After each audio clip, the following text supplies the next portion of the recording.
because someone threw a big old green dildo on the floor. Someone threw a dildo out on the floor, out of the court. They had to stop the game. I don't know if they caught the person who sent the dildo, but the green dildo was on the court, and a good large number of the players had no idea what to do with something of that shape, but that's okay. It happened, and then someone made this t-shirt or this meme, "Pay us what you owe us," which has a dildo on it. So that was fun.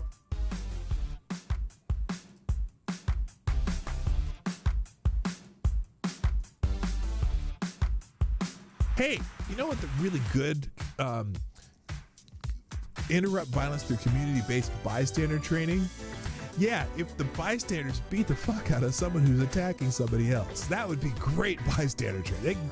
They could send them to the MMA gym, you know, put them in an arm bar, smack them in the face a few times. Stop doing that bullshit. That would be the best community-based bystander training, but I don't think that's what it means. Anyway.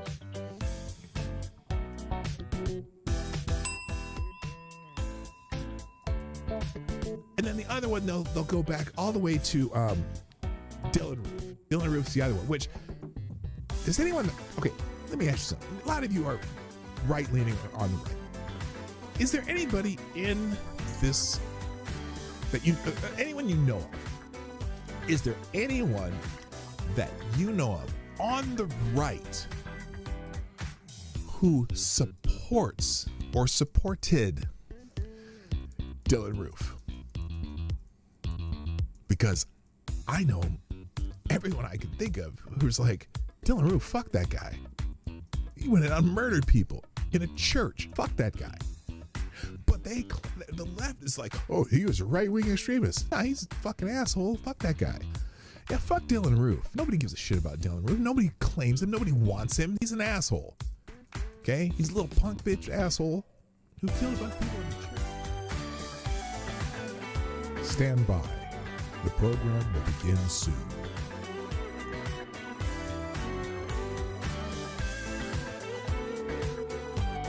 Reverend Robin Bartlett of First Church of Sterling, Massachusetts, uses John 1:14 of the Bible to justify why she brings her 11-year-old son to drag shows. This is what we're getting in the Rainbow Church. The Rainbow Church aren't exactly hiding. That's true. The Word became flesh and lived among us, and my body, your body, their bodies are home for the living God. That is why I take my 11-year-old boy to drag shows in the summer with my friend and fellow church leaders, Kate, and her 11-year-old boy. Especially if you're a man, bodies can be celebrated and played with. That's her message. What the fuck?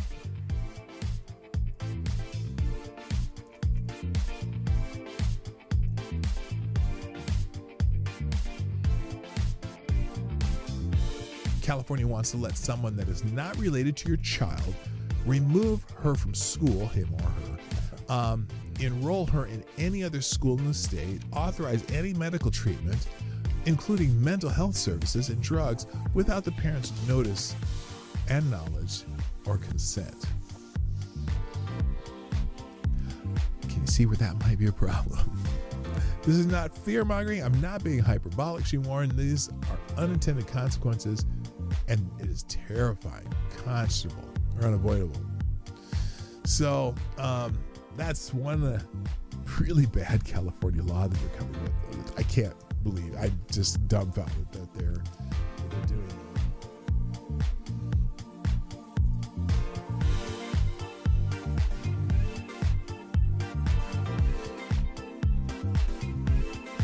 Now this is interesting.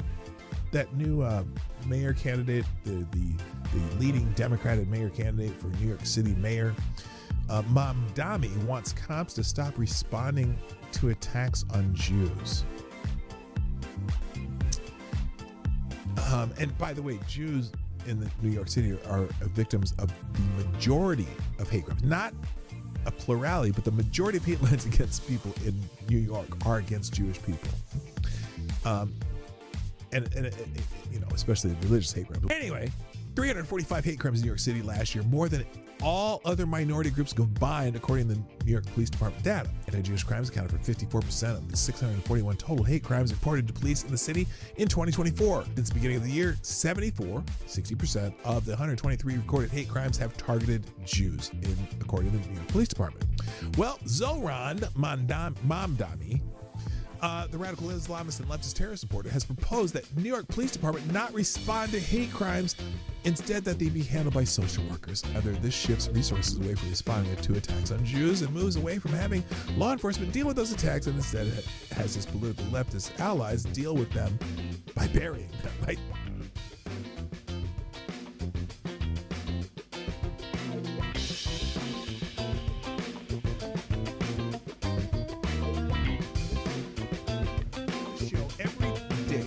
My show, if I put something on the screen or I'm talking about it, or it's a topic or an article that I'm presenting in this show, I provide links to every single thing that I've talked about, and even more, the ones I didn't even get to, I drop them in the chat at the end of the show, and also I drop them in the description. So if you want to find these articles, they will be in the links at the end of the show.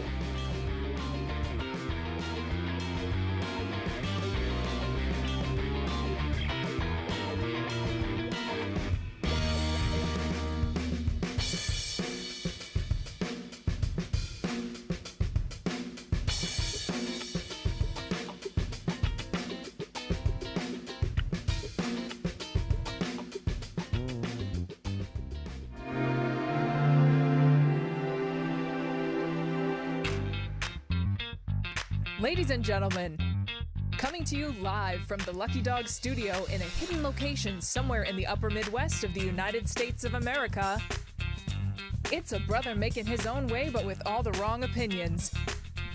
Welcome to the Morning Night Live with your host, the one and only PDawg Knight. Happy Tuesday, everybody. Here we go. Shall we start it? Yeah, let's do. Good morning, everybody. Welcome to the Morning Night Live. I'm your host, Marty, also known as Dawg Knight on the internet. And welcome back to the Dawg Knight Channel on this Tuesday, the 26th of August, 2025. Closer to my jaunt to the State Fair to see Nelly, Ja Rule, and the Yin Yang Twins this Saturday. And I have to go, I guess, like I told you the other day or whatever it was, I got to go back and figure out Yin Yang Twins. I don't know anything about them at all. My wife seems to know about them, but, my wife is sometimes blacker than me. So anyway, hi, how you doing? Happy Tuesday. There's a lot of stuff going on, and I'm about that late again. I should just embrace this and change my time to 10:30, but then if I do that, then I'll probably be at 10:40. It's just it's a black thing. It's just I don't know. Okay, not really. Usually I'm on time for like other stuff. Like I'm never late to work.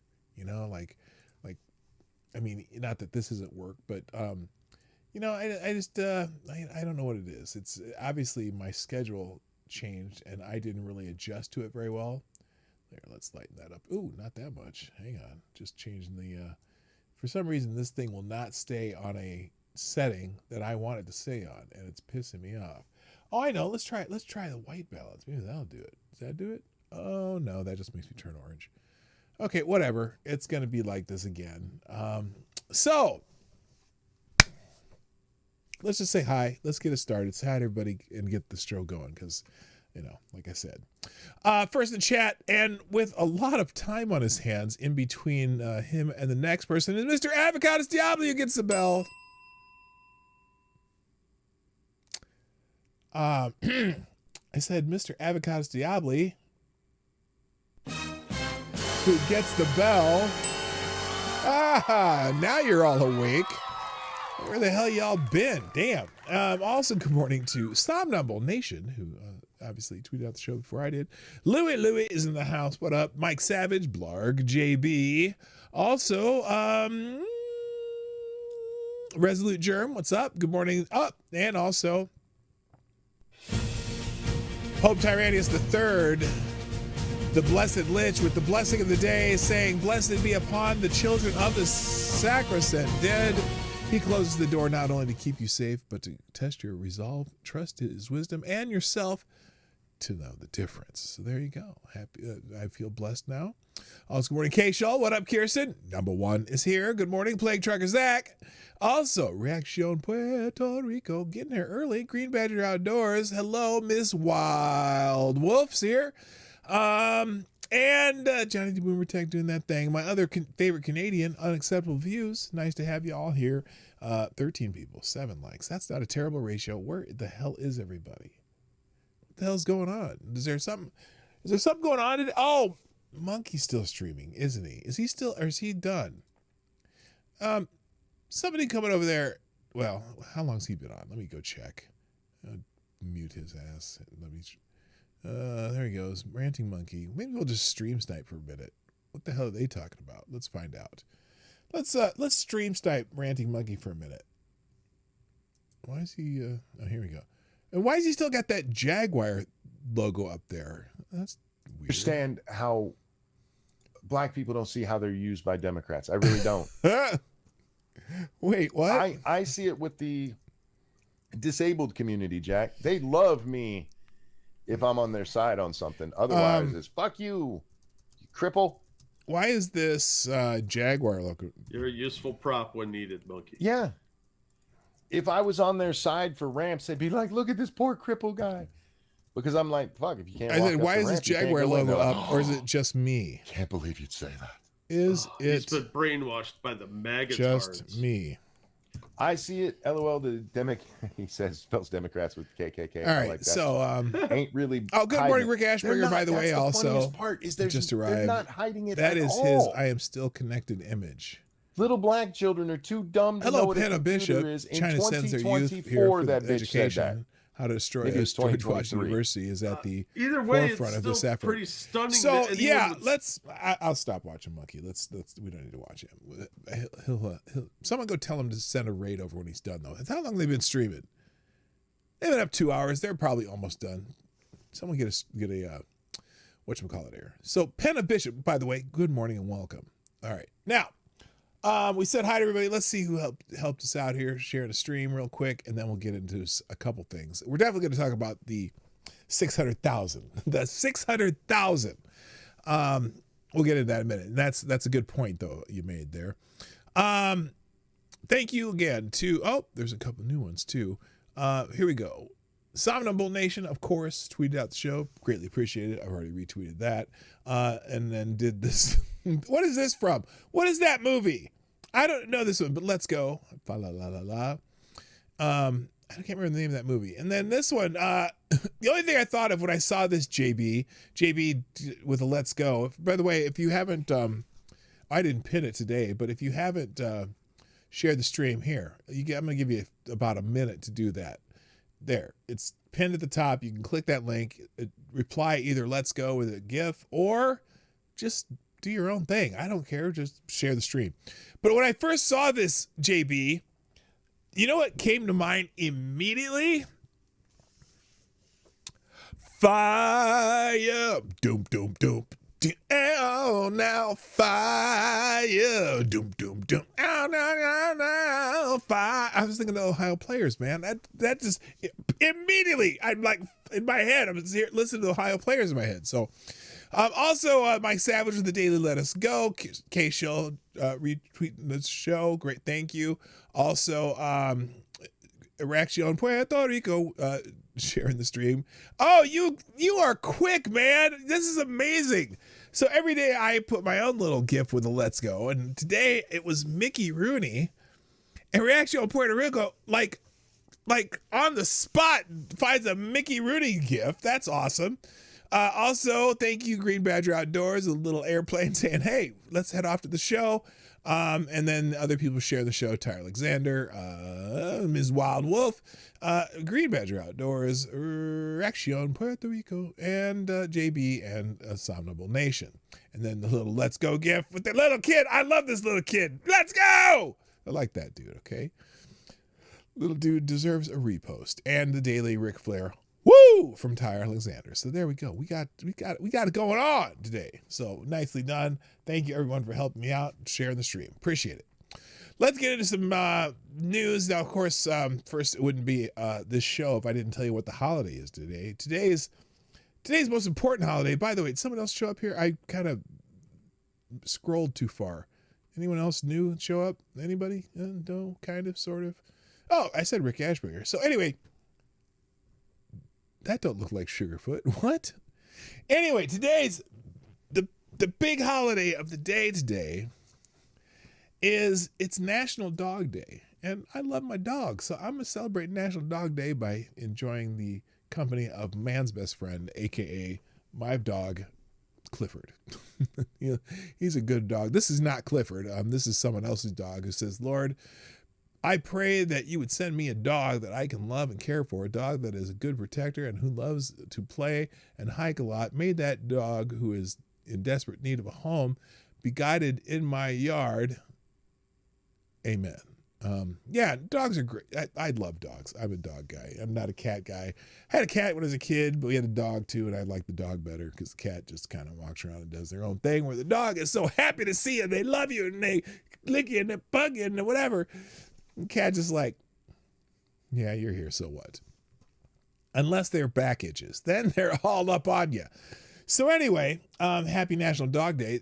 Now, I just also noted things today is also Women's Equality Day, and it's in honor of women gaining suffrage in, I think, 1919 from the suffrage movement. I guess they call it that. And so there's a lot of posts about, Equality Day. On this day in 1920, the 19th Amendment to the U.S. Constitution was certified, where a right to vote shall not be denied on the or abridged by the United States or any other state on the count of sex. I want your sex. Not that kind. But anyway, so yeah, they have lots of women celebrating that, which, some people say. That old repeal the 19th Amendment thing, I think it's silly, but it's funny because it gets people all up in their feelings and shit. So anyway, happy Women's Equality Day. Also, good morning, Spud Gun, what up? Also, Blue Eyed Scream are in the house. Other holidays today include, we said National Dog Day, National Cherry Popsicle Day, that's specific. National Toilet Paper Day, really? Did toilet paper get invented today? Women's Equality Day, we already said that. National Logan Day, if your name is Logan or if you're an X-Men, it's your day. National Kelly Day, so yeah, every woman named Kelly, and then whatever that, what was the General Kelly, whatever that dude, fuck him. National Day of Repentance, oh man, reflect on your actions and make amends towards those you may have wronged. National Spark the World Day, that sounds dangerous. And National Web Mistress Day. What? Oh, I thought meant like, you've been, scrolling on the internet and then you meet your mistress there. But no, it's apparently women who are webmasters, but they call them web mistresses. A woman can be a webmaster too. That's stupid shit. All right, let's move on. What else we got? And also I believe today's the anniversary of Abbygate. No, it was yesterday. Anyway, yesterday President Trump stunned America by bringing in the families of troops who lost their life in Biden's failed Afghanistan withdrawal. He signed a proclamation commemorating August 26th as the the fourth anniversary of the Abbygate attack. Here's the people in the Oval Office. It's pretty solemn, and I don't think he was doing it to stick an eye. There are some great souls that are looking down on you right now, and they're very proud of their parents and brothers and sisters, and but moms and dads especially. That's what I seem to have dealt with mostly. There's nothing tougher. So thank you very much. And the media, I want to thank you because you've been very respectful of this group of people. And they deserve it. They went through hell for no reason. It should have never happened. And I'm going to sign the proclamation now, and we will have our What up, Monk? Special proclamation done. So, completed. Okay. You get the idea. So he throws it. It's just a proclamation commemorating the 4th anniversary of that awful event. So there you go. All right, so let's go back here. There are some great souls that are Shut looking that down on you off. right now. Jeez, what happened there? Okay, there we go. All right, so it's the anniversary of that, and then there's people commemorating the various soldiers and whatever, and a lot of people, you know, I don't know if look, I'm gonna have to be honest. Some people are exploiting it for political purposes, and some people are having solemn remembrance of those people. I think that's a fair assessment. Hello, Failure B. What up? Nice to have you drop over here now. That's nice to have you here. So, but we should remember them, and that's you know, a very unfortunate thing that happened, and an unfortunate failure of the Biden administration. So there you go. By the way, thanks to a few more people who shared the stream here. CG. Wait, what the hell? Okay, my mouse ain't working again. There we go. Another let's go from CG with that kid. That kid is really into it too. Yeah! Yeah! Oh, sorry. I was trying to emulate the kid. Anyway, we'll repost that too. So thanks for people sharing the stream. I appreciate it. All right, moving on. What else we got? There, hit the button there, Marty. There you go. Let's see. Dave Portnoy's trending. You know who Dave Portnoy is, right? He's that sports dude. Apparently, now the story keeps getting twisted a little bit. Apparently, he was supposed to be part of a Fox broadcast of the Ohio State football game this weekend, and apparently Ohio State are they playing Texas or something? They're playing somebody that's because it's a top 10 matchup of two teams, and apparently some people are saying that Ohio State is barring Dave Portnoy from entering a stadium for the Buckeyes season opener against Texas. Yes, it's against Texas, which sources told Front Office Sports, but there seems to be I don't know why. What I've been trying to figure out why. Now, I know that apparently Dave Portnoy is a huge critic of Ohio State University and the Buckeyes, but I don't know why.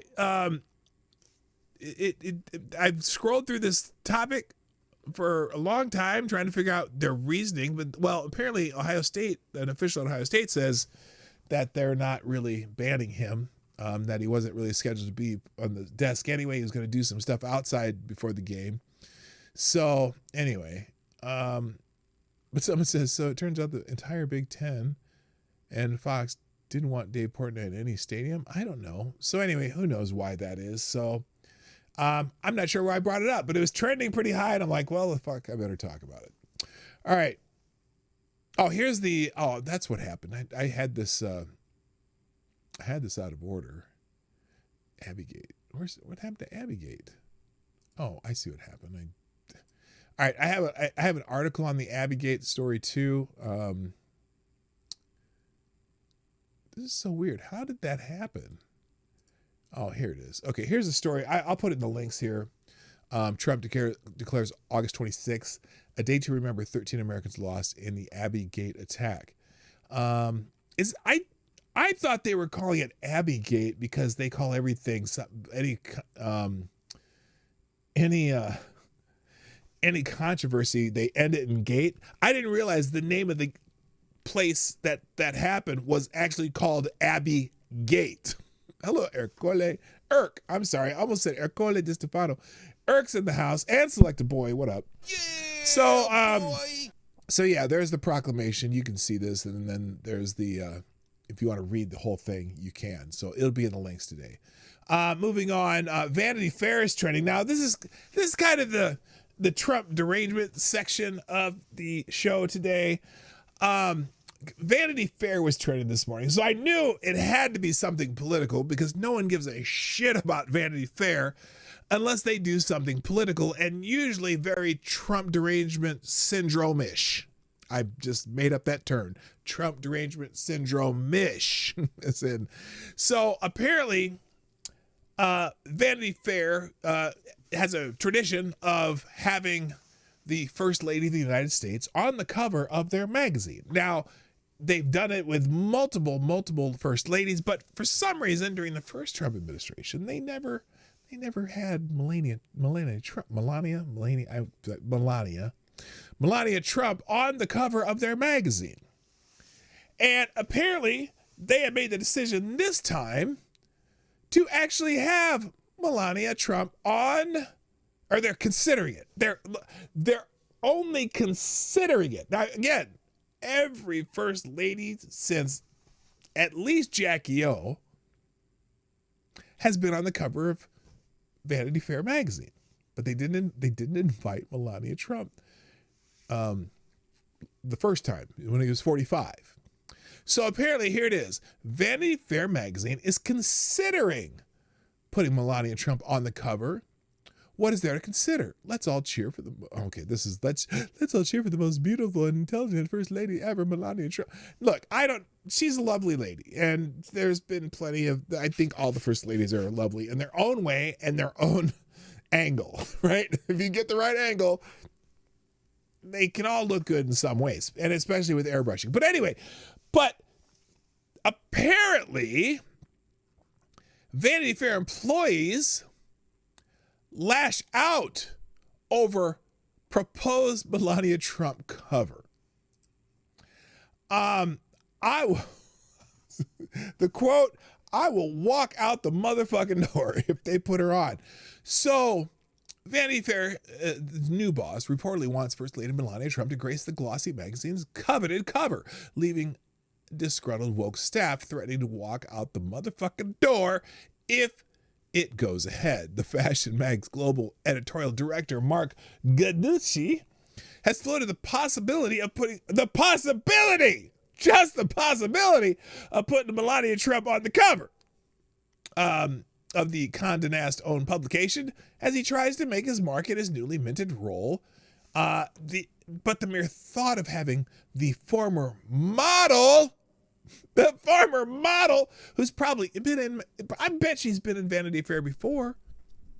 I know she's been on Vogue. I mean, she's been in a bunch of magazines. But the mere thought of having the former model as a cover girl sparked fierce backlash from the raging lefty staffers. I'm going to say this one more time. "I will walk out the motherfucking door and half my staff will follow me," one sensitive editor fumed to the Daily Mail. Oh, is this a Daily Mail story? Okay, take it with a grain of salt. Quote, "We are not going to normalize this despot and his wife." Oh, you mean the President of the United States and his wife? The despot President of the United States? We're going to stand for what's right. It's a fucking magazine, bitches. Hey, y'all want to walk? There's the door, motherfucker. Good God. Come on. The derangement is nuts. Anyway, I just thought it was a funny story. I saw it was trending, and it's the only time Vanity Fair gets any press coverage is when they're doing some stupid TDS bullshit. All right, let's move on. Tiffany Cross. Remember Tiffany Cross got fired from MSNBC because her ratings sucked?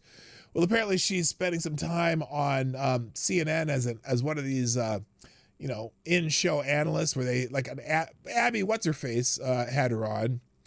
And she decided to go on a tirade about Stephen Miller. Let's see, how long is this clip? Is it 20? Yeah, let's do the 26-second clip.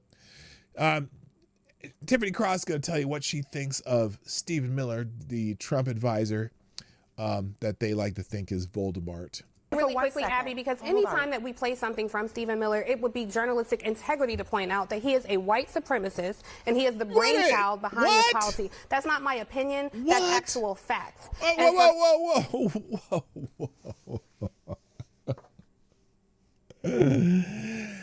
That's not my opinion. That is actual fact. Okay, let me ask you something, Tiffany Cross. What are the empirical markers that you can say that? You assume that. Moneyball, what's up? I agree with her. That's okay. You're free to agree with her. But the empirical markers? No, Stephen Miller's not a black dude, Spud Gun. No, he's not. By the way, welcome to the show, Moneyball. Nice to have you here.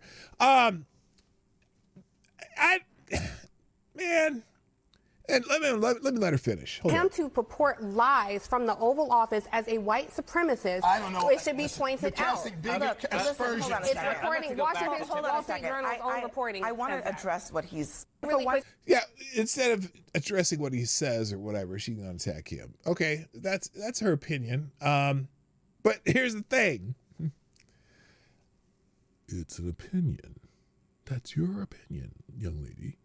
And so, for all these people who want to allow everyone to self-identify, maybe you should dial it back there, Tiffany. Whatever. Anyway, that's cool. Whatever. That's why she's trending, and people are having their discussions about it. For example, here's someone. Someone says, I hope Stephen Miller sues Tiffany Cross for everything. That's not my opinion. It's the actual fact. Interesting. Right Angle News Network break. Okay, that's the same one. Let's see. Tiffany Cross. Oh, my God. Tiffany Cross is a disgusting racist creature. Stephen M. should sue her for everything she owns and will ever own. Then sue CNN for keeping this vile, nasty, racist creature on the payroll. She should be fired immediately. Okay, she's not. I think she's just one of those guest analysts. I don't know if she's on their payroll. Race only matters to the racist. The rest of us care about character. Well, no, there's racists out there, but still, look, just because they hate Steve Miller, it doesn't make him a racist. But he, whatever. All right, moving on. Next, Lisa Cook's trending. She's one of the Fed. They call them governors or whatever. Anyway, apparently, Donald Trump is firing her. Trump fires Federal Reserve Governor Lisa Cook over mortgage fraud allegations. Now, some people sometimes ask Trump supporters or people who voted for Trump, not a MAGA guy, but still, they always ask, well, you're just in a cult. Do you ever disagree with Trump? What do you disagree with Trump with? I disagree with her firing her before there's actual evidence this happened. Yes, they may have evidence of it. They may, but I think maybe if they have proof, then yeah, you could probably fire her. Over allegations, though, I hope they got this right because, like I said, I was in the mortgage business for a while. There's a possibility. Does she have a family member, an immediate family member living in one of those two homes that she claimed were primary residences? Because if you have a parent or a child or an offspring, whatever, of yours living in a home that you own, you can't. Oh no, wait a minute. I got that wrong. I'm thinking about homesteading. You can homestead a home that's not a primary residence if you have a family member of it. I was talking out my butthole last time. Anyway, so President Trump fired Federal Reserve Governor Lisa Cook Monday over allegations that she committed mortgage fraud pursuant to my authority under Article 2 of the Constitution of the United States and the Federal Reserve Act of 1913. As amended, you are hereby removed from your position as Board of Governors of the Federal Reserve, effective immediately, Trump wrote in a letter addressed to Cook. Cook, however, argued that Trump has no authority to fire her and indicated that she's not leaving her post in a statement. So there's a standoff about that. President Trump reported to fire me for cause when no cause exists under the law. He has no authority to do so, Cook said, according to multiple outlets. I will not resign. I will continue to carry out my duties to help the American economy as I have been doing since 2022. Well, she's one of those Fed governors who refuses to vote for an interest rate cut, even despite the indicators saying that they probably should. So she voted for the interest rate cuts just before the election, which was clearly, if someone who spends time watching these markers all the time, as you know, when I was in the mortgage business especially, when they cut the rates before the election, that seemed to be a very political move because there was no indicators that said they should have done that. So who knows if she's involved with that? But again, my issue here is allegations. I hope they have some very strong evidence that actually happened. And another thing, there's another thing here that, where'd it go? Shoot, where's the, here, I'm going to skip over this, and then we'll come back to the China thing. Another thing that I adamantly disagree with Trump on is this thing. Now What Studios, what up, my dear friend Woo from high school? How you doing? What's up, Woo? Now What Studios, good morning, PDawg. Any tinge of financial impropriety should disqualify anyone in that position. Oh, absolutely. I just hope they have evidence. If they have evidence and he's probably fine, that's my only concern, is that they have evidence.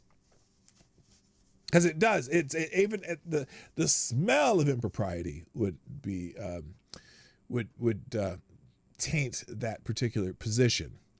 Moneyball, you just hear you yell at me. In the United States, a federal judge recently ruled that burning or desecrating Israeli flag can be prosecuted as racial discrimination, creating a new legal exception for a foreign flag. That's interesting too. Look, we can get into that topic later though, because right now this is one that I'm disagreeing with Trump on too. Trump mandates 1 year jail for flag burning defiance. Now, first of all, I don't know how he can do that. That would have to be a law that would have to happen. But anyway, on August 25th, 2025, President Trump signed an executive order mandating a 1 year jail sentence for individuals burning or desecrating the American flag, framing it as a measure to protect national symbols and prevent incitement. The directive directly challenges the 1989 Supreme Court ruling affirming flag burning as a protected free speech, sparking widespread criticism from legal experts and civil liberties groups like the ACLU, which I don't care about the civil liberties groups. I just care about the whole. This is one of those things where me, proud flag owner and flyer,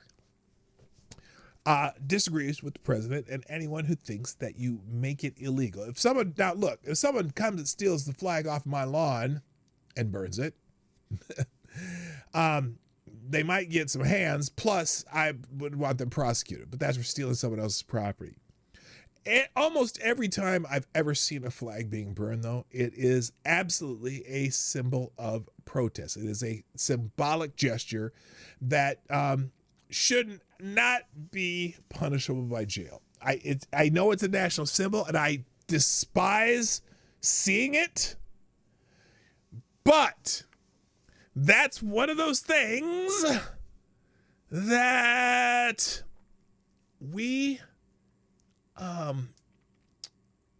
see as sacrosanct, whatever the word it is I was trying to say there. That's why we have a First Amendment, because one of the unique things about us, when we talk about American exceptionalism, we're not talking about it's because we're greater, we're better, whatever. It's because we have exceptions to the rules that you have in other countries that make us unique, different, and sometimes even better. Like I think our free speech part of our existence is better than most countries. Is better. Okay. This is one of those things that you can so vehemently protest your country that you burn a flag in protest and you not be jailed for it, because it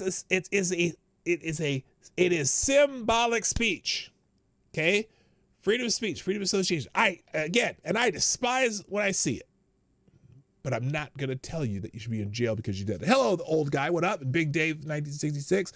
And Willie is in a house, and Laura Stanhope. What are all these people coming up now? Did the notifications go out late or something? Welcome, y'all, by the way. And Jaeger Pony, my favorite Canadian.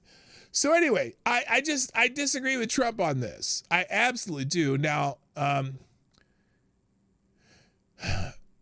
breaking: a veteran has been arrested for burning an American flag outside the White House hours after Trump signed an executive order mandating 1 year prison for flag burning. Now, if they fired him for burning the flag, again, I disagree. Now, if they fired him for setting a fire in a restricted area, I can see maybe that, but not for burning the flag. But I'm telling you,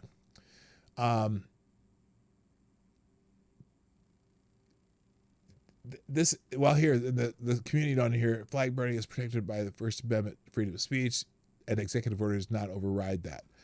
I hope not. Again, I think this is just one of those things where. And look, by the way, what's fascinating about this, let me see if I can find, oh no, that was on Instagram.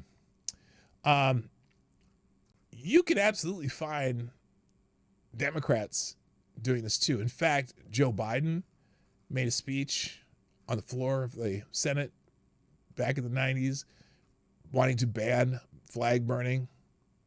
Hillary Clinton wanted to ban flag burning. I don't like it when Democrats say it. I don't like it when Republicans say it. I say that this is one of those things that that makes us different. In fact, here's an example. Here's an example for you. It's when Democrats want to, try to be ultra patriotic, they say stupid shit too. So I hope, Mr. President, that we can pass a law that criminalizes flag burning and desecration. No. I agree that this burning, this desecration that can happen to our flag is something that people have a right to ask this body to try to prohibit and prevent. And I say no to you too, Madam Never President.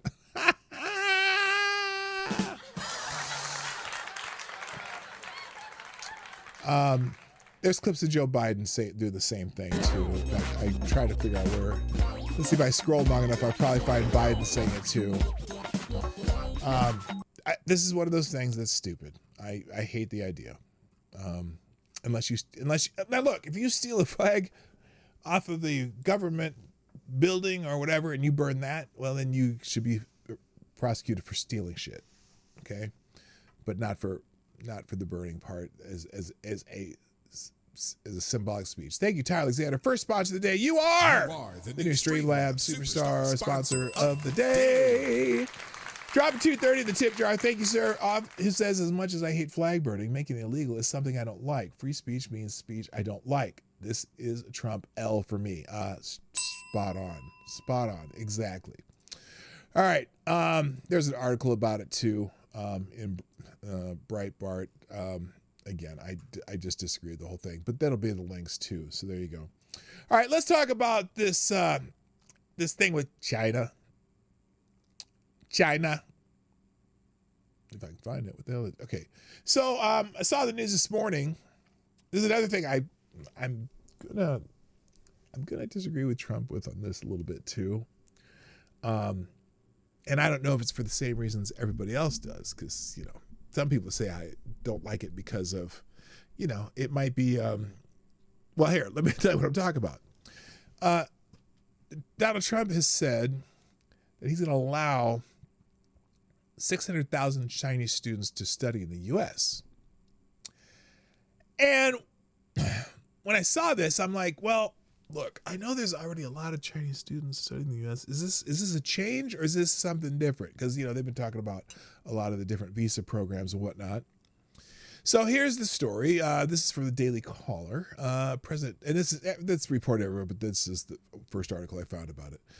President Donald Trump said on Monday he will allow 600,000 students from China to study in the U.S. Trump said in June that allowing Chinese students to attend U.S. schools would be beneficial as long as they did not impose a national security risk. That's a concern. That's a concern.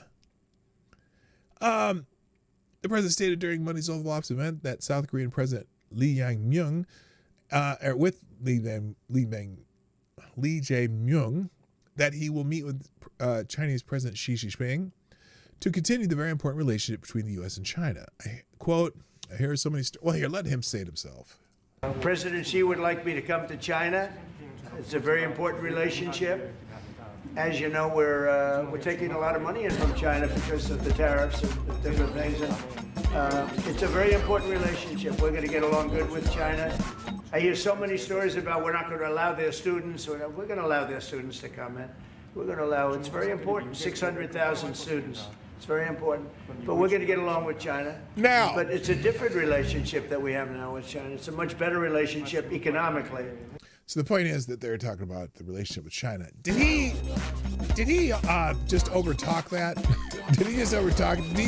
Did he pull a number out of his hind parts for that? I'm not sure.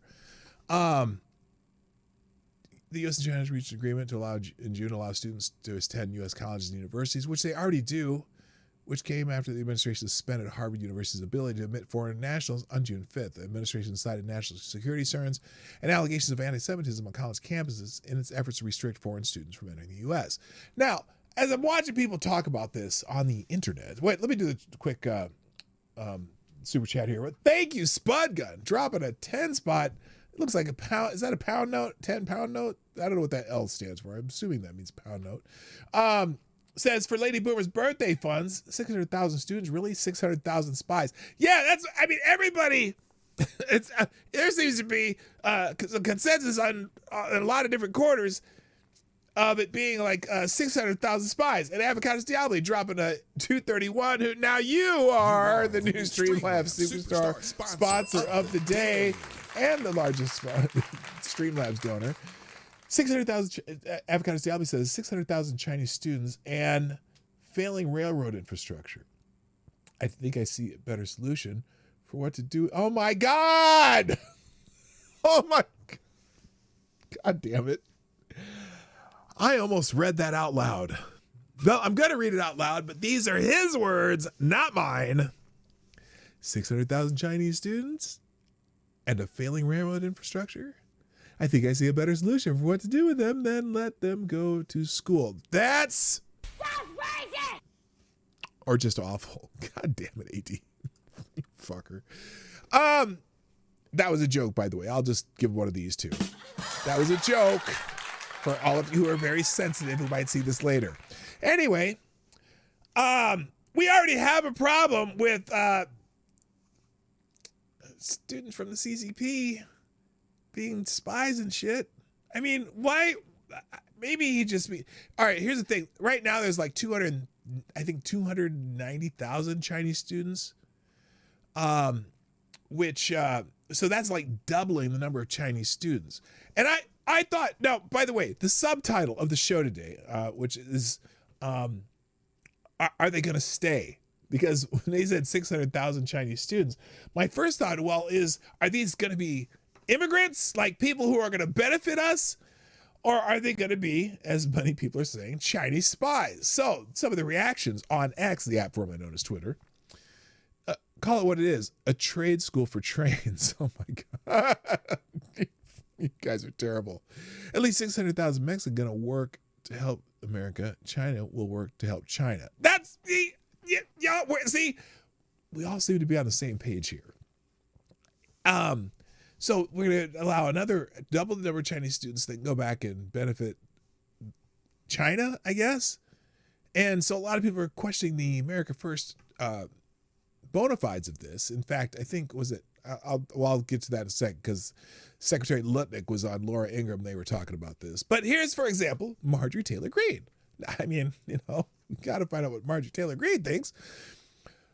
We should not let in 600,000 Chinese students to attend American colleges and universities that may be loyal to the CCP. If refusing to allow these Chinese students to attend our schools because 15% of them fail, then these schools should fail anyway because they are being propped up by the CCP. Now, the one thing that, common with foreign students is they pay full tuition at a lot of these schools. So they do prop up the schools. She says, why are we allowing 600,000 students from China to replace our American students' opportunities? Well, is it a zero-sum game? Well, it kind of is. They limit admissions. We should never allow that. And we need more trade school graduates. Trade schools are a great alternative and produce essential education and training for the most needed jobs in America with a very high starting pay. And again, like, who said that this is the old guy, well, let's make this a trade school opportunity. No, we're not doing that. Although that California high-speed rail system really needs some help. Okay, stop. I'm not telling that joke again. Damn it. Choo, choo. Stop it. Anyway, other people in America, now this is I've never seen this X handle before. American Warrior for Christ. So they must really love Jesus. Dear Donald Trump, we the people do not concur with 600,000 Chinese students here. No one leaves China unless the Chinese Communist Party lets them, and they all spy for the communist government, and that's my worry. I mean, we've already had them stealing technologies from a lot of the Ivy League schools. I'm wary of it. I'm wary of it. Now here, let's see. No serious nation would allow another 600,000 students from their foremost geopolitical adversary. For decades, the majority of international students in the U.S. have come from China and India. There are almost 300,000 Chinese nationals enrolled in American universities. Enough. Yeah, it's, again, why would we double it? I mean, are we sucking up to Xi Jinping? Maybe a little bit. No, I don't see. Now, I haven't seen. I'm seeing a lot of right wing or right side accounts, my side accounts. Oh my gosh, I do trust Trump. He's president. I want to be the best. Want the best for the country, but I will call out things that I believe are stupid and counter America first. 600,000 Chinese students here is stupid. So not too many people agree with Donald Trump on this. So it's a big trending topic on X. There's also 600K Chinese students. And here is this little segment on Laura Ingram's show on the Evil Empire Fox News Channel, some people would say, talking about this with Howard Lutnick. And I don't think people like his answer here. It's very important. Mr. Secretary, with all due respect, how is allowing 600,000 students from the communist country of China putting America first? I don't know. Well, the president's point of view is that what would happen if you didn't have those 600,000 students is that you'd empty them from the top. All the students would go up to better schools, and the bottom 15% of universities and colleges would go out of business in America. So his view is he's taking... What? So Lutnick says that, well, if you didn't have all these Chinese students, all the shittier schools would have fewer students because everyone else would move up. What the fuck does that even mean? Holy shit. What? A rational economic view, which is classic Donald Trump, looking at higher education and saying, but why are you until helping we Harvard? Modify that. That just helps Harvard and UCLA and UCal Berkeley and oh my God. Y'all helping those schools. Why? They're like, basically factories of anti-American propaganda. And now they're getting a big influx of cash because of the Chinese students. I mean, again, it does. Again, I think it's because foreign students are usually full-paying students. Foreign students who come to the United States aren't getting government, getting scholarships or grants or stop getting student loans, but they're paying. The foreign students are paying cash, so it does prop up a lot of universities that way. But I'm still. We've had the scandals of Chinese students taking technologies or stealing technologies, whatever. And look, I'm not saying that they all do it, but it doubles the possibility of it. Let's just put it that way. If you double the number of students, you double the possibilities of people who are allowed to leave China, which is rare, to study the U.S. and come back with proprietary secrets sometimes. So let's watch the rest of this. I know President Trump has always been. They pay cash. Well, Chinese students probably pay it from the Chinese government. What do you think? Someone asked. They pay cash from who? Very pro-Chinese student. I just don't understand it for the life of me. Those are 600,000 spots that American kids won't get. Well, I'll tell you what I'm involved in. I'm involved in changing the H-1B program, right? We're going to change that program because that's terrible, right? We're going to change the green card. We give green cards. The average American makes $75,000 a year, and the average green card recipient, $66,000. So we're taking the bottom quartile. Right. Like, why are we doing that? That's why Donald Trump is going to change it. That's the gold card that's coming. And that's we're going to start picking the best people to come into this country. It's time for that to change. I think our American engineering students need to be given the first role at every job. And I think they're brilliant when given half a chance. But Mr. Secretary, I know you're juggling a lot of balls over there. We really appreciate. Yeah, he's juggling his balls right now. I don't know. That's a weird answer from Howard Lutnick. So anyway, he's trending because of that. All right. And yeah, the Lutnick, I already put that. Is everyone running the same 30-second clip? Probably, pretty much. Yeah, they are. And then let's see. What is this one? Is this just the same executive order? Oh, the flag. Yeah, we didn't even do the flag burning. All right, let's move on. I found an interesting thread here on X regarding some school counselors in Ohio. And I haven't gone through the whole thing, but we're going to check it out. So Corey DeAngelis, I think he used to work for CBS, but now he's a school choice activist, right? And he was he found an undercover journalist caught a school counselor coaching a parent on how to get her boy to play in girls' sports in Ohio. She said parents could use an updated birth certificate. Another journalist then confronts her about it. So here's the video of this. Apparently, let's see. There's a few parts here. Let's start with this one. Look, some schools systems around the country are saying they're not going to allow people born male to play in sports that were designed or competition designed for females. So here's what it is. The updated birth certificate, I don't know that those new things apply. Right, and even some of the laws that they've passed about sports and bathrooms and things like that. I hate the dramatic how it applies in that scenario, right? Right. And that's where I would think this is what the birth certificate says. Prove that it's wrong. Right. And yeah, they don't want to go down that road. Right. Yeah. That's where it gets really bad. Yeah. Thinking, like, you're not going to go down that road. Like, I dare you to go down that road. Well, so anyways, she's suggesting that in order to skirt the rules, no pun intended, by the way, that they could get a revised birth certificate. So let's see so anyway, the parent asked if the son could go to the girls' restroom. The counselor says, I wouldn't see an issue. Like, I dare you to go down that road, especially with the birth certificate. I think it kind of seals the deal. The parent questions whether she needs an original birth certificate for sports. The counselor says, why would they know to ask? Again, how are you going to prove it?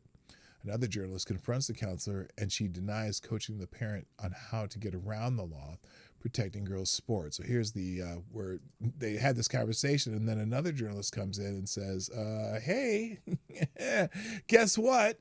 We've been recording this." It's not an issue until somebody tries to make it an issue. Hi, Miss Leon. We received a report that you were coaching a prospective parent on how to get their biological boy train his daughter into girls' sports. Is that true? That is not true. One of those things that, like, I don't know that you really want anybody to know this or anything else like that. So, like, I wouldn't even. Yeah. Okay, so anyway, you get the point there. So they confronted her. Then the journalist reveals that this was an undercover footage. She immediately asks him to leave. The counselor is Jennifer. Well, I don't need to. I guess it doesn't matter, right? Her name's right there in the link. You can look at it. The school is Reading Community City School District. Is that Reading, Ohio? Okay. And she's on the website. So the only reason I thought this was interesting is because, as these schools begin to make rules like this,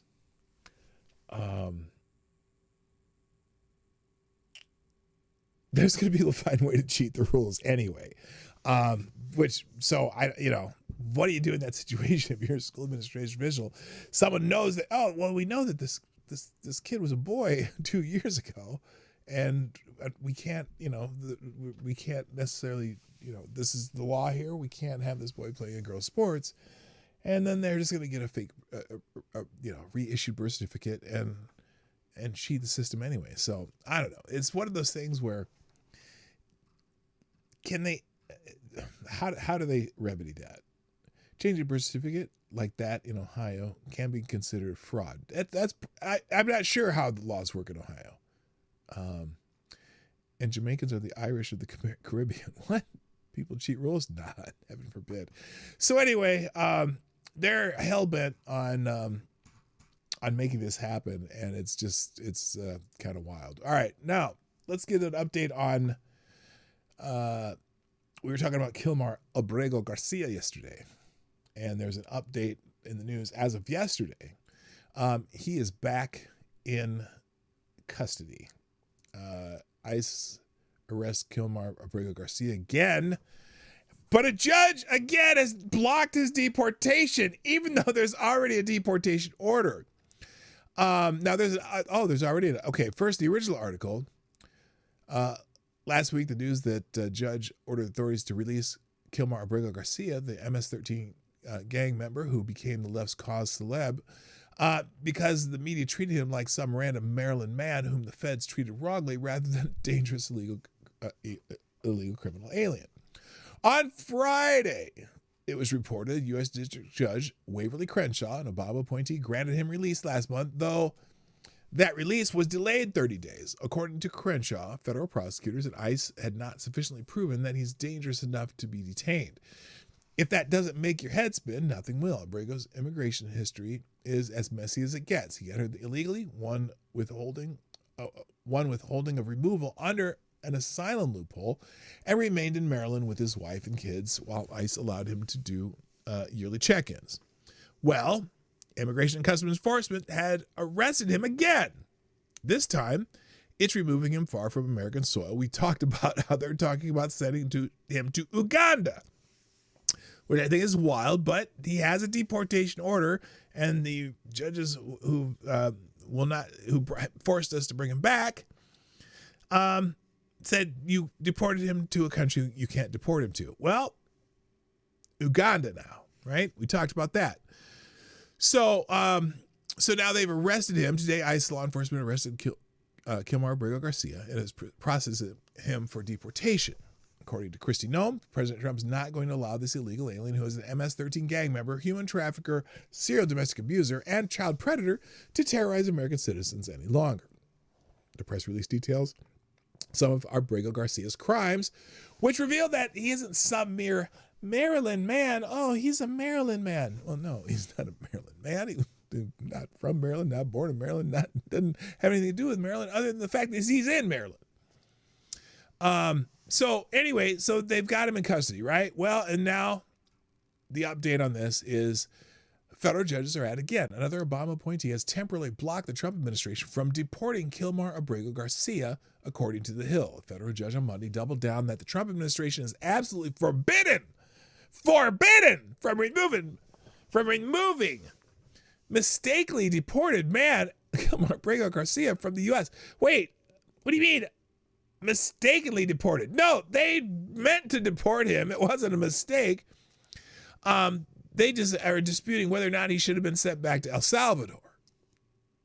U.S. District Judge Paula Zenas, an appointee of the former President Obama, blocked Abrego Garcia's deportation to Uganda until she can hold a hearing to determine whether the administration will let him contest his removal to a third country, which I don't understand. He has a deportation order with the restriction that he cannot be sent to El Salvador, but that's how it works around here.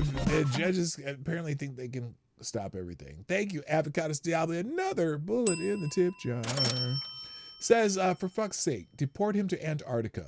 The one place cannot claim he is in danger of persecution, seeing as how there is all of a dozen people there, and they are too busy trying not to freeze to death.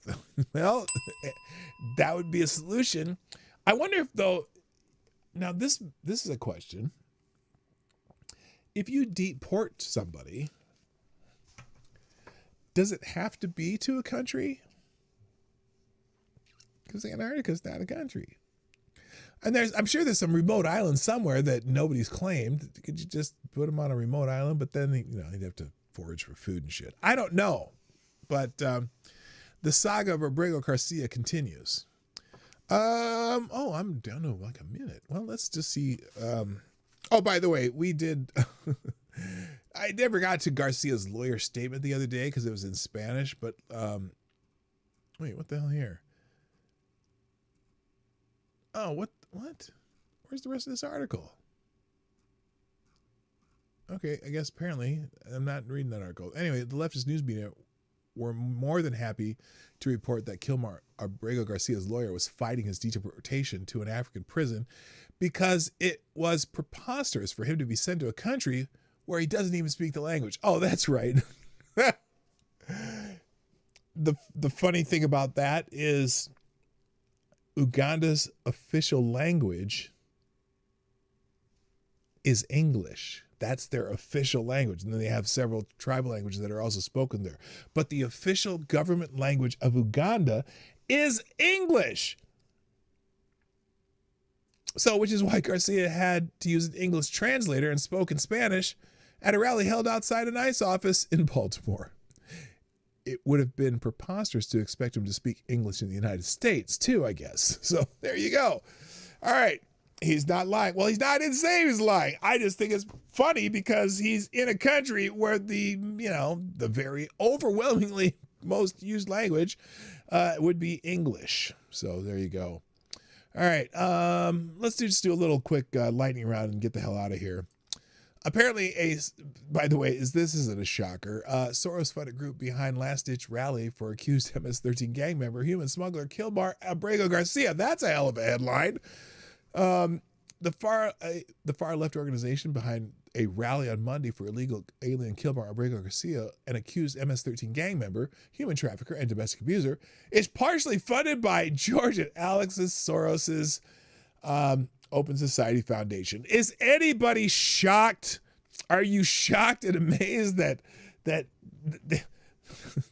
Soros organization would be behind something like that? Holy shit! I am stunned. I can't even fathom it. So there's a whole article about that. Federalist has an article I think about this too. Oh no! ICE arrests convicted killer, pedophile, traffickers, and more worst of the worst. Over the weekend, ICE officers arrested some very violent people, including a criminal illegal immigrant paroled from a voluntary manslaughter sentence. I missed an opportunity at a joke. Wait a minute. I'm going to try this again. I'm going to read this, and then I'm going to make the joke, and then we'll try again. Over the weekend, ICE officers arrested some very violent people, including a criminal illegal immigrant paroled from a voluntary manslaughter sentence. Wait, that's not the head. I'm sorry. This is the one I wanted to do. Let's try this one more time. Exclusive. ICE arrests convicted killer, pedophile, traffickers, and more worst of the worst. But enough about Abrego Garcia. Anyway, that's what they're doing. There's a whole list of them. I'm going to skip this. Let's move on. Daily Caller, Democratic Mayor Barbara Lee openly brags that she defies federal immigration enforcement. Watch your back, lady. Democratic Mayor Barbara Lee of Oakland, California, boasted Monday during a Democratic National Committee summer meeting that the city defies federal immigration law. And the Democrats' favorability plummeted to 29%, according to CNN. So there's got to be a correlation. But yeah, she's bragging that she defies immigration law. She should probably not answer her door because there might be a subpoena coming.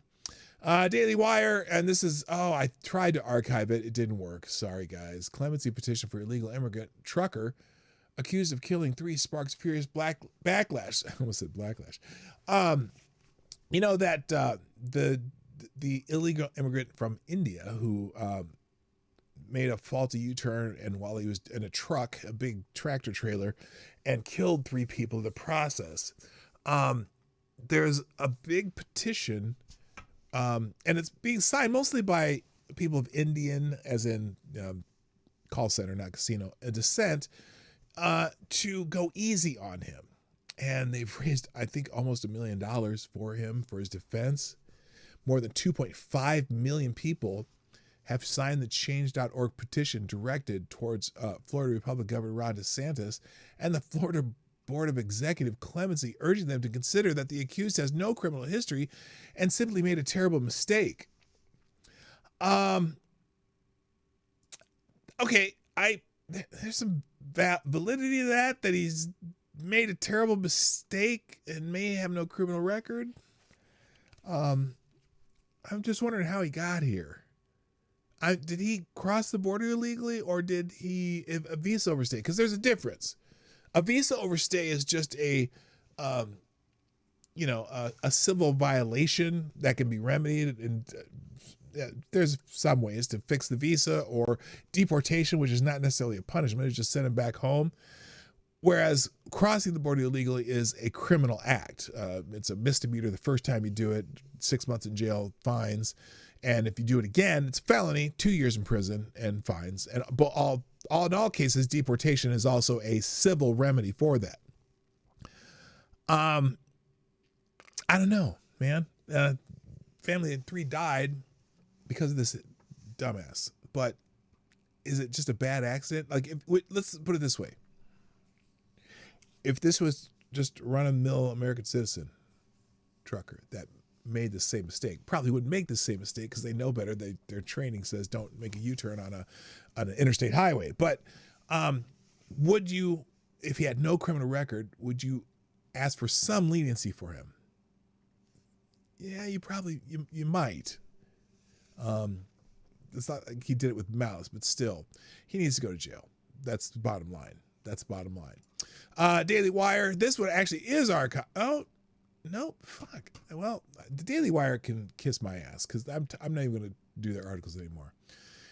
Washington Free Beacon, first of its kind lawsuit. Here we go. This lawsuit, they're blaming oil companies for a woman's heat wave death, but failed to mention that she had heart disease.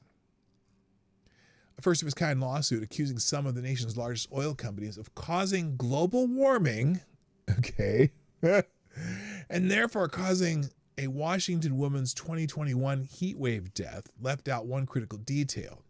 She had been diagnosed with heart disease.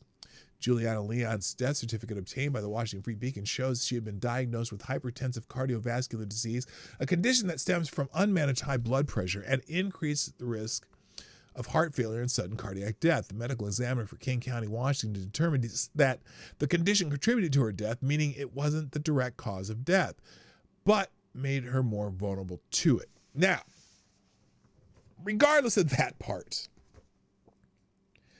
the idea that a single individual can sue a bunch of oil companies because there was a heat wave defies not only reality but history. There have been much worse heat waves in this country, and in fact, because they always talk about the hottest days and this and that in history. Every year they come up with this is the hottest summer in history. They're not going to be able to do that this year. They won't be able to lie about that this year. But they always forget, and then they say recorded history because we've only been measuring temperature for about 150 years in this country.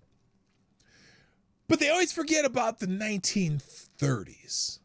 Like, remember the dust? You read about it. None of you remember it because I don't even remember it. I fucking wasn't even a sparkle in someone's whatever. But the Dust Bowl days is still the hottest period of time that we have in recorded history, even though until they decided to change the temperature record. And you can still find sources showing that there's periods in the 1930s, their average temperature was way higher than we've ever had in this country. If you look at the charts, those you show a graph, and that those 30s are the tallest ones. So I don't know. Did they cause it then? Did they cause it during cooling periods, like during the early 70s? Like, well, we had all those oil then too. So I don't know how she thinks she's going to win the family's going to win a lawsuit like that. But now the fact that also the woman had heart disease probably isn't going to help their cause. So FTG to them. And then finally, the only other article I have, DNC opens a summer meeting in the most virtue signaling way possible. Let's see how they open their summer meetings at the DNC. Listen to this. Thank you, Pastor Rome. Now, please welcome a friend of mine from the Minnesota DFL, their treasurer, and her name is Lindy Somick, who is from the Saginaw from my Ojibwe great state of Minnesota Nation. and she's going to deliver our land acknowledgement today. A land acknowledgement.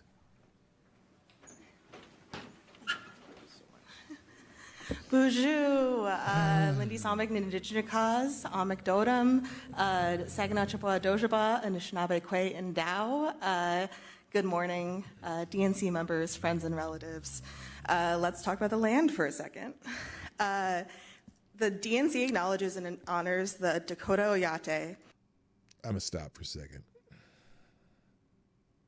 They did this in Minneapolis, by the way, which they do this a lot in the Twin Cities here. This is a big deal here because we have a large Native American population, a couple of big reservations nearby, got Indian casinos all over the state.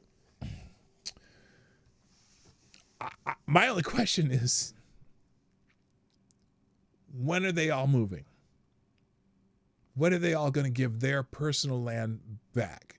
Because the land acknowledgments, like, are the funds they raised this weekend going to go to Native tribes, Native, whatever?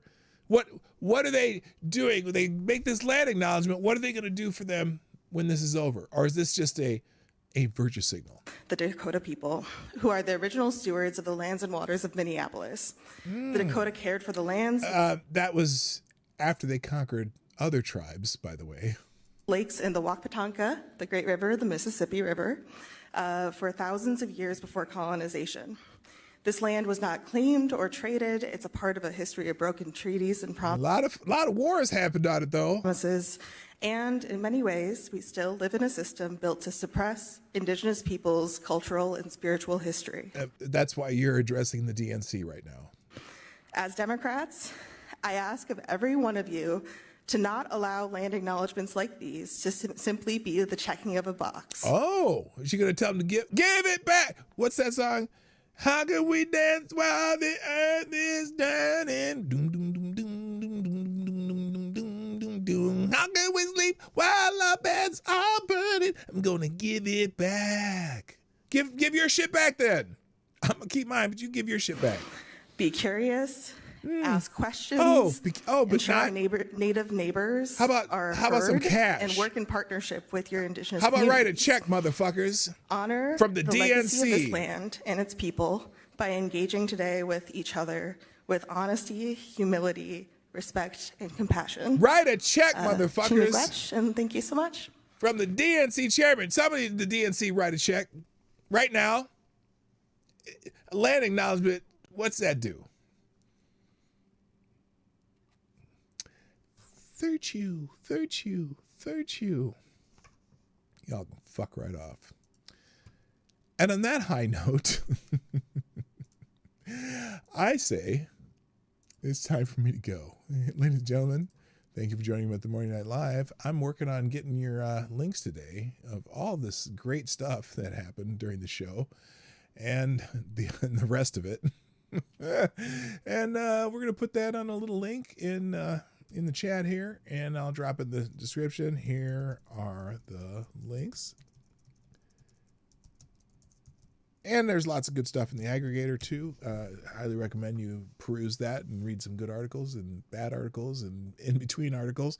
And that's it. I got to go. Thank you for joining me. We'll be back tomorrow at same bad time, same bad channel. Program note. Next Thursday and Friday, not this Thursday and Friday, but the Friday and Thursday, Friday afterwards, I'm not going to be streaming because I'm going to be driving. Well, I'll be driving somewhere. I'm going to Chicago. So there, but I'll remind you later. I'm not sure I'm going to stream Monday either. I intend to, but we'll see. So here's the thing. Let me just real quick before I go. Lady Boomer and I have been trying to plan a 2 days where we can go to the Northwest Angle. Now, if you don't know what the Northwest Angle is, the Northwest Angle is the northernmost point of the continental United States. You're not including Alaska and Hawaii. It's the northernmost point because we've been to the southernmost point down in Key West. We've been to the southernmost point in the United States in the Big Island of Hawaii. And now we want to go to the northernmost point in the continental U.S., which is called the Northwest Angle. It's in Minnesota. The northernmost point of this country is part of Minnesota. However, it's a little section. You have to drive through Canada to get to it because it's on Lake of the Woods in northern Minnesota, and it's on the other side of the lake. So there's this little section that's connected to Canada on the lake that's actually part of Minnesota. There's a restaurant there, and they have one of those big buoy-looking markers, and we want to drive up there just for the hell of it. So we're looking forward to that. So that's it. Anyway, contiguous. Contiguous, is that what I meant? Well, it's kind of contiguous, except the problem is it's on the other side of the lake, but so it's connected to Canada, and you can't get to it without going through Canada. So we're going to do, unless you go by boat. If you go take a boat across the Lake of the Woods, then you can get there by boat, but I don't think they have a ferry that goes there because it's just the town there's only like 58 people who live there. But there's a restaurant, so we want to go drive up there, take a picture by the buoy, just like we did in Florida, and then go eat at the restaurant, and then come back home. But it's a 7-hour drive, so we got to kind of plan around it. But Lake of the Woods is some good fishing too, so we might do that too. Anyway, I don't know why I brought that up, other than I got to go, and I'm going to be gone a couple days next week. So that's it. Thank you. Got to go. My name's PDawgKnight, and I'm out of here. Bye-bye. Have a lovely day. Dawg Knight, and thanks for watching today on the Dawg Knight channel. If you have an observation or remark you'd like to make about this video or my channel, I absolutely welcome you to write it in the comment section down below. I really look forward to hearing from you. And before you go, if you like what you saw but you're not already subscribed, please make sure you hit the subscribe button and definitely click that bell that pops up afterwards so you'll be notified when I post new videos or when we go live. I broadcast my live show, The Morning Night Live, Monday through Friday at 10 o'clock Eastern, 9 o'clock Central. A special thank you to all the supporters of this channel who share our videos on social media and who make donations through Streamlabs, YouTube, Venmo, and Cashapp, which are all linked in the description down below. Thanks again, and until next time, I'm PDawgKnight, and I'm out of here.